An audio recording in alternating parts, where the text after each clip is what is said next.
Hey guys, and welcome back to my channel. If you're new here, my name is Tanita, and on this channel I'll talk about spirituality, the law of attraction, personal development, things like that. So if you're into becoming a better version of yourself, then join this beautiful spiritual family. If you're not new, welcome back. Today I want to talk to you guys about how manifestation of a specific person works in regards to free will. Now, I am sure that if you are a rational individual, when you first heard about the idea of manifesting a person into your life, you questioned it.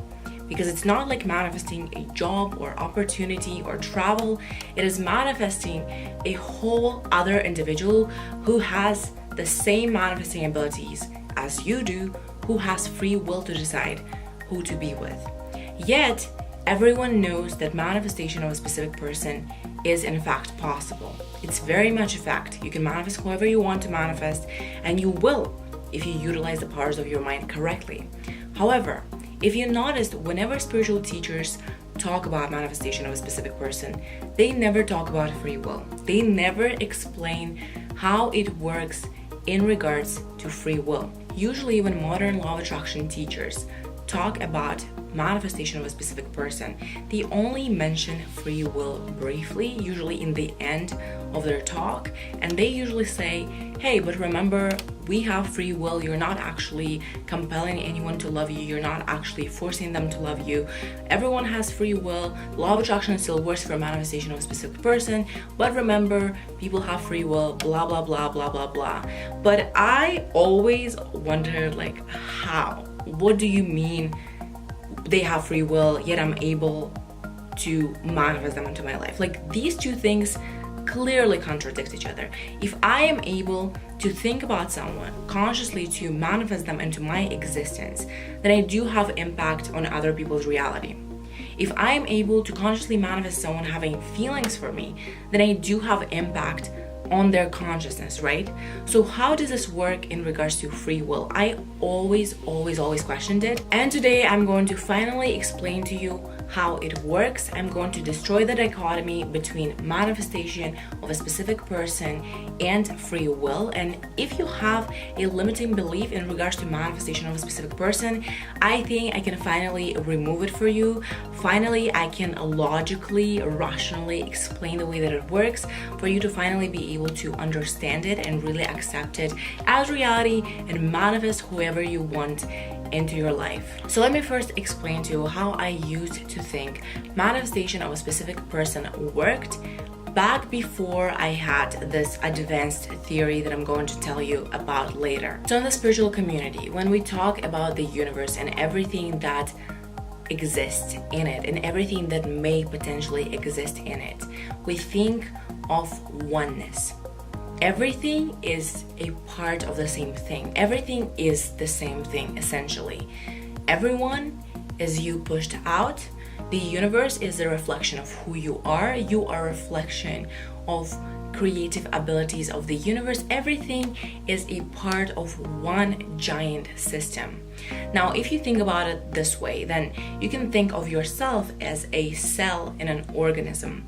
But you are not a regular cell. You are a cell that is very aware of how the laws of the universe operate, and you can utilize them to your advantage. So you are kind of a more advanced cell in the sense, because you're more understanding of the organism that you belong to.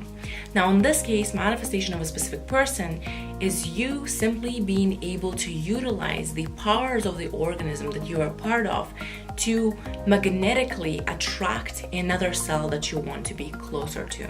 Now, from this derives another question. What if the cell that you're attracting or the person that you're attracting is also aware of how the organism works? Let's say you're trying to manifest a person who is also aware of the law of attraction, and they are in fact very capable of using their manifesting ability. What happens if you're using all your manifesting ability to manifest this person, but this person is using all their manifesting ability to manifest another person? What happens then? The way that I thought about it is whoever has more emotional and mental capacity in terms of the law of attraction wins. So if you are more aware of how the universe works, if you are more in tune with the universe, if you know how to exercise your abilities effectively, then you will be the person who manifests your person. However, if they are that person, they will be with another partner. Your manifestation will not come into fruition. Now, this is still somewhat relevant to manifestation in general. Whoever has more faith in themselves wins.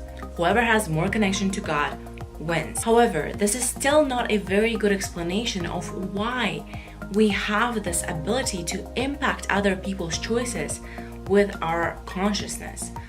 Why did this work? The only way that I found that you can look at the law of attraction and manifestation of a specific person, the only way that I found explains why we have the ability to seemingly impact people's choices, because we know the law of attraction, because we utilize it for ourselves, is related to the idea of parallel realities. So if you don't know about the idea of parallel realities in regards to spirituality, there's this idea that at the same time there exists a quantum field of limitless possibilities. At the same time there exists a limitless number of parallel realities. You experience all these realities at the same time, but the reality that you consciously are aware of is the reality that you are in vibrationally. So every single day, every person jumps from one reality to another because there's a limitless number of these realities, because there's a limitless number of possibilities. You have a conscious choice to choose anything for your life, and all these choices are possible realities. There exists a limitless number of parallel realities because there's a limitless number of choices that you can make. There's a limitless number of vibrations that you can take on. And whatever your future limitless possibilities are, there exists this reality already, because essentially time is not existent. It's just a lens through which we experience our consciousness. Now, the reason why you're not conscious of jumping from one reality to another is because usually your vibration is pretty stable. You have a certain vibrational imprint, and usually when it changes smoothly. A person usually progresses to be a better version of themselves smoothly. Nobody just becomes a new person overnight. Nobody has a completely new vibrational imprint overnight. However, sometimes certain life events seem so ginormous and so consuming that it seems like today is a completely different life from what it was yesterday. Maybe something bad happened.